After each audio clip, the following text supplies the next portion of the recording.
जहाँसम्म मेरो अनि हाम्रो गोर्खाल्यान्ड एक्टिभिस्ट समूहको जुन विचार छ है, म यसरी भन्न चाहन्छु कि कुनै पनि विषयवस्तु को आधार भनेको एउटा फर्मुला अथवा यसको सिद्धान्त अथवा यसको नीति भित्र आधारित हुन्छ। अनुमान लाउने कुराहरू जुन थियो विगतको दिनहरूमा, यो त्रिपक्षीय वार्ताको फल कस्तो हुन्छ भन्ने कुरो थियो, आफ्नो आफ्नो तरिकाले मानिसहरूले प्रस्तुत गर्नुभएको थियो। जहाँसम्म मेरो जुन सवाल थियो, मेरो प्रश्नको उत्तरमा मैले पहिल्यै भनेको थिएँ, यो वार्ताले म आशान्वित छुइनँ भनेर मैले पहिले भनेको थियो। यो कुरो मैले किन भने भन्दाखेरि मैले जुन हिसाब लगाएँ, जुन राजनीतिक हिसाब लगाएको थिएँ मैले है, त्यो राजनीतिक हिसाबको आधार फर्मुलाले बताएको कुरो मैले भनेको हो। 2019 मा जब संकल्प पत्रमा उल्लेख गरेको विषयहरू बीजेपी सरकार सत्तामा आएपछि गोर्खाहरूको स्थायी राजनीतिक समाधान दिन्छु भन्ने कुरो र एकपट्टि दिने र एकपट्टि लिने 2019 मा सहमत भएर संकल्प पत्रमा उल्लेख गरेको विषय भइसके पश्चात पनि किन निर्वाचित केन्द्र सरकार, बहुमतको केन्द्र सरकारले यो दुईटा, एउटा दिने अनि एउटा लिनेको सहमतिको बीचमा राज्य सरकारलाई किन हुल्नु चाहँदैछ? इम्पोर्टेन्ट विषय, नीतिगत विषय हो यो। अनि यही विषय चाहिँ मैले पोइन्ट गरेर नै भनेको हो कि यो वार्तामा हाम्रो जुन माग छ, छुट्टै राज्य बङ्गालदेखिको बाहिरको जुन व्यवस्था, त्यसको निम्ति यो वार्ता फलप्रद छैन भनेर मैले पहिल्यै भनेको हो। अनि यो पनि मैले भनेको थिएँ कि वार्तामा यदि गोर्खाल्यान्डको मुद्दा आएन भने गोर्खाल्यान्डका नेताहरूले अथवा जसले एउटा आमा बाउले नानी जन्माउनुको मात्रै त्यो दायित्व होइन, त्यो नानीलाई पठन पाठन शिक्षा दीक्षा संस्कार हुर्काउनु, उसको भविष्य निर्धारण गर्नु उसको दायित्व हो। तर त्यो गरेन जीएनएल पार्टीले। आज 88 सालमा जब गोर्खाल्यान्डको आन्दोलन ड्रप गरिसके पश्चात 6 शेड्युलको कुराहरू बारम्बार भन्दैछ। सन्दर्भ हेर्नुहोस् न, आज जब विमल गुरुङजीले बीजेपीसँगको चुनाव गठबन्धनलाई छोडे, बीजेपीसँग विमल गुरुङको चुनावी गठबन्धन होइन, राजनीतिक गठबन्धन थियो, एनडीए भित्र थियो। तर क्रामाकपारा गोरा मुमु चुनावी गठबन्धन हिस्सादारी हो। एउटा राजनीतिक गठबन्धन एनडीए को पार्टनरलाई जसरी बीजेपीले आउट गर्यो, म त आउट गर्यो भन्छु, त्यसपछि जीएनएलएफसँग मिलेर यो भारतको गोर्खाहरूको जुन चाहिँ राष्ट्रिय चिन्ह राजनीतिक सुरक्षाको मागलाई जसरी सुनियोजित हिसाबले दबाउने प्रयास गर्दैछ, यसमा म सिधै भन्छु क्रामाकपा गोरा निमु गोर्खालिग प्रताप खाती गुट अनि विकास राई विफल भएर जान्छ। अब विफल भएर जान्छ। दार्जिलिङमा जब केन्द्रीय मन्त्री राजु विष्टजी बीजेपीको मान्छेहरू आउँछ, जीएनएलएफ पार्टीले आफ्नो प्रकारले उसलाई क्याप्चर गरेर बसेको छ। हिजो दिल्लीमा वार्ता हुँदै थियो, जीएनएलएफ पार्टीले दार्जिलिङमा यो जिटिए को जुन चाहिँ व्यवस्था खारिज गर्नुपर्छ भनेर माग गर्दै थियो। तपाईलाई म यो माध्यममा भन्न चाहन्छु, विगत एक वर्षदेखि जीएनएलएफ पार्टीको उच्च नेतृत्वको मुखमा गोर्खाल्यान्डको शब्द उच्चारण भएको छैन। गोर्खाल्यान्डको शब्द उच्चारण भएको छैन। यसले के संकेत दिन्छ? यसले यही संकेत दिन्छ। अनि यही कुरो चाहिँ बीजेपीको राष्ट्रिय अध्यक्ष, प्रधानमन्त्री, गृहमन्त्री, सांसदहरूले पनि बारम्बार भन्दैछ कि संवैधानिक व्यवस्था हामी दिन्छौँ। संवैधानिक व्यवस्था गोर्खाल्यान्ड मात्रै होइन, राज्यभित्रको व्यवस्था पनि संवैधानिक। म बारम्बार यो कुरा भन्दैछु। अनि यही फाइदा उठाएर बीजेपीले हाम्रो भारतीय गोर्खाहरूको राष्ट्रिय चिन्ह राजनीतिक सुरक्षाको मागलाई दबाउने प्रयास गर्दैछ। यसपालिको वार्ताको केही समय अघि पनि मन घिसिङजी दिल्लीमै थिए। आरबी सरलाई यसको कुरोको कुनै भान थिएन।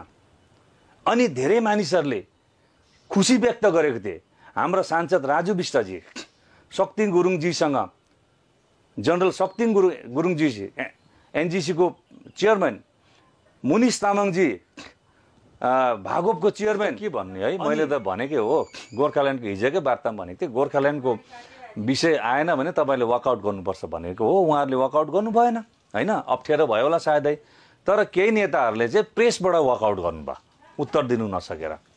म फेरि पनि त्यही भन्छु है, अब जुन हिजो आलोचना भयो विकासको कुरो, जिटिएको कुरो, पञ्चायतको कुरो, गणतन्त्रको कुरो, त्यो सबै स्टेट सब्जेक्ट यदि हो भने दिल्लीमा गएर नर्थ ब्लकमा अमित शाहजीसँग वार्तामा बस्ने आवश्यकता छैन। यसैले गर्दाखेरि जानु तपाईँहरूको इच्छा हो, तपाईँहरूको बाध्यता हो है, मेरो तपाईँलाई के भन्नु छैन।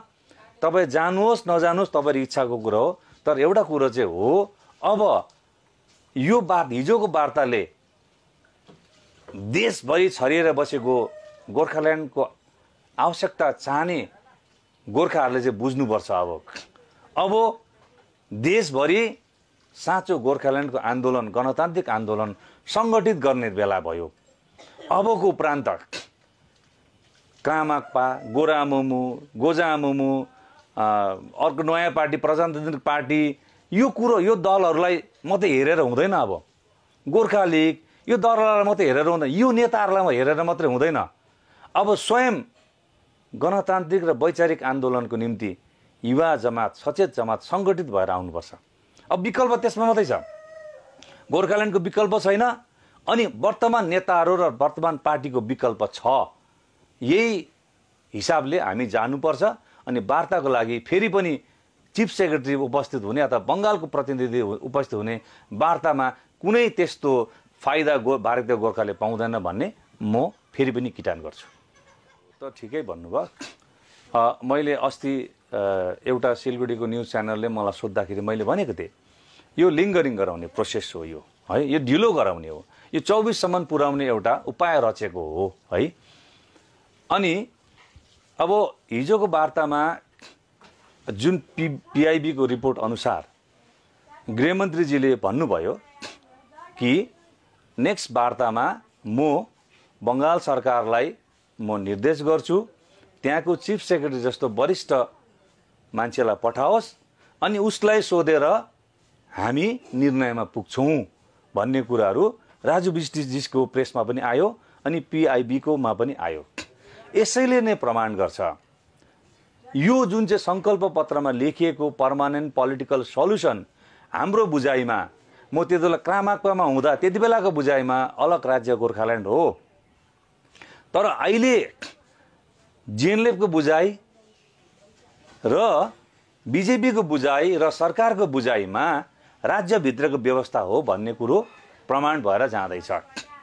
र राज्यभित्रको व्यवस्था कुनै पनि व्यवस्थाको निम्ति कुनै पनि वार्ता हामी गोर्खाल्यान्ड माग्ने अथवा भारतीय गोर्खाहरूमा जो पनि मनमा सङ्कल्प लिनुभएको छ हामीलाई गोर्खाल्यान्डको आवश्यकता छ भन्नु चाहनुहुन्छ भने उनीहरूको लागि त्यो वार्ताको कुनै औचित्य छैन।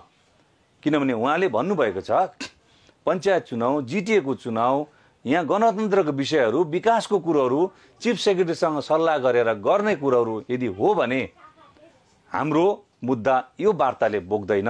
यसैले गर्दाखेरि दुईटै कुरा यदि वार्ता सफल यदि उनीहरूको लागि सफल हुन्छ भने गोर्खाहरूको लागि त्यो वार्ता एउटा अन्धकारको दिन, रोजेको दिन हुन्छ। सब्जेक्टहरू तपाईँले भन्नुभयो पिआइबीमा आयो, यो सम्पूर्ण स्टेट सब्जेक्ट हो, यो सम्पूर्ण स्टेट सब्जेक्ट हो। जिटिएको चुनाव गराउनु नगराउनु केन्द्रको कुनै भूमिका छैन। त्यो होम मिनिस्ट्रीले चेयर गरेको बैठकमा आलोचना गर्ने विषय होइन। पञ्चायतको चुनाव गराउनु नगराउनु त्यो त पञ्चायत भनेको संविधानले दिएको जुन अधिकारको पनि चुनाव गराउनु नगराउनु स्टेट सब्जेक्ट हो। स्टेट इलेक्सन कमिसनले गराउनु पर्ने कुरा हो। त्यो केन्द्रको कुनै भूमिकै छैन। अनि विकासको कुरोहरू स्टेट सब्जेक्ट हो।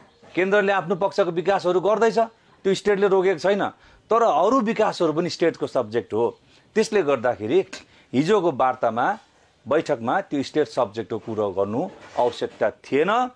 पूर्ण रूपमा भारतीय गोर्खाहरूको लागि आइवासको दिन हो हिजो, पूर्ण रूपमा आइवासको दिन हो। यसले गर्दाखेरि जति पनि जानुपर्ने लिडर्सहरूले हिजोको वार्तामा भाग लिनुभयो उहाँहरू आपस्तमा आफैलाई सायद मलाई लाग्छ प्रायश्चित गर्नुपर्छ। उहाँहरूले त्यो महसुस गर्नुपर्छ। त्यो भुलहरू भएछ भनेर सोच्नुपर्छ। जुन तपाईँहरूले बिजेपीलाई जुन विश्वासमा लिनुभयो त्यो बिजेपीले दिएको तपाईँहरूलाई दिएको धोका तपाईँले अब महसुस गर्नुपर्छ। र यो प्रश्नको उत्तरमा म यही भन्छु, स्टेट सब्जेक्टमाथि केन्द्रले टाउको दुखाउने आवश्यकता छैन।